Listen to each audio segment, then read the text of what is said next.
Tuelekee kaunti nambari 3 sasa, ambapo serikali imetakiwa kuwapa watu wanaoishi na ulemavu nafasi ya kutumia bahari na rasilimali zake katika kaunti ya Kilifi ili waweze kufaidika na sekta ya uchumi samawati. Wakizungumza katika hafla ya kuwapa nafasi watu wanaoishi na ulemavu kufika ufuoni wa bahari kujihusisha na michezo tofauti, wadau wamesema ni wajibu wa serikali kumpa nafasi kila Mkenya katika kuchangia sekta zote za uchumi licha ya hali yao. Hafla hiyo iliandaliwa katika ufukwe wa Vidazini huko Kilifi.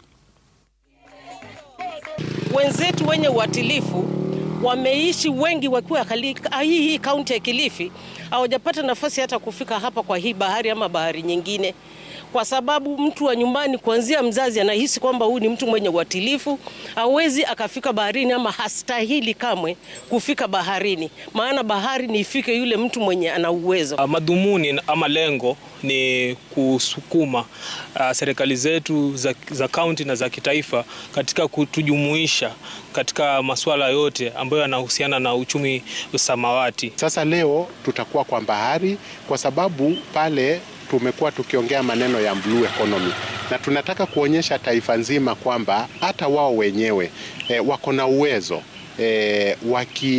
wakiwezeshwa wanaweza kufanya kazi, na kweli kama kuna biashara ziko pale wanaweza fanya.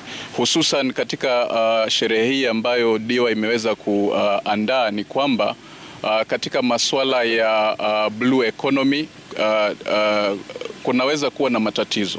Kwa hivyo tukiangazia kwamba katika masuala ya beach ni kwamba pia masuala ya ujumuishaji hayana mpaka.